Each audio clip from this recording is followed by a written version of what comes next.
Well, today is shaping up to be another very fall-like day out there, a tad bit warmer than we've been the last few days, but still well below average out there. Current temperatures, most of us are now climbing into the 70s. La Crosse and Eau Claire both around 70 degrees, and will continue to climb as we go throughout the rest of the afternoon. But really, you can see a lot of the country is dealing with these very fall-like temperatures. We had this big cold front move through just at the end of last week, and since then we've had high pressure sitting overhead, giving us those northwestern winds that have been continually blowing that cool air in.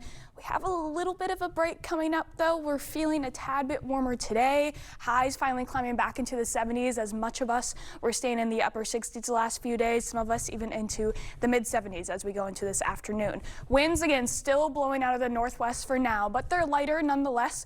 Most of them are blowing around 10 miles an hour in the afternoon hours.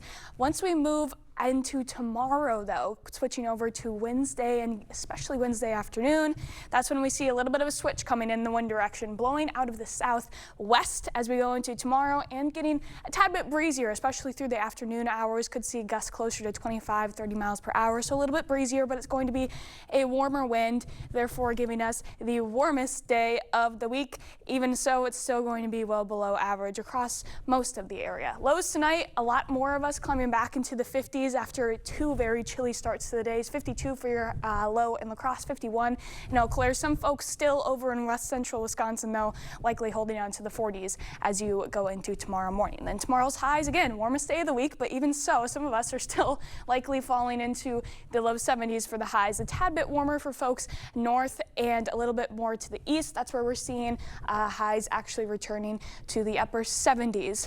Normal high this time of year, still sitting around 80 degrees for the end of August, so slightly below average, but a lot closer than we have been the past few days. We also have a chance to see some showers and thunderstorms moving through, mainly in the later hours of the day, especially into the overnight period.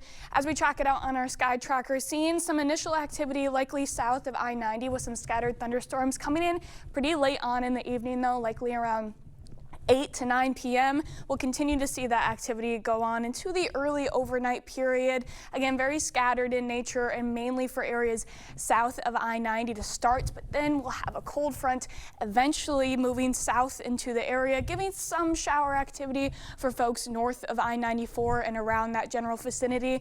After that, though, we're really going to feel that cooling effect. Once again, nothing major, but we're going to be saying goodbye to the upper 70s for a couple days because we see that cold front switches our winds to blow out of the north once again. So here we are again, Wednesday, likely the warmest day of the upcoming week, but still below average. As we go into Thursday and Friday and even Saturday, that's when we feel that slight cool down from those winds shifting to be out of the north, but we do have a warming trend coming just in time for Labor Day, already returning to the mid, if not upper 70s as we go into Sunday, and then by Labor Day itself, we'll be climbing back into the upper 70s across most of the area. For Tuesday, we'll have warmer temperatures as well, so overall we're actually getting much closer to where we should be for this time of year. I've really enjoyed this first taste of fall, but I also was not quite done with summer I yet, know, so. I'm not done. I'm checking my calendar every day. We'll get another taste of when is it coming back? Okay, good to know that. Thank you, Nicole.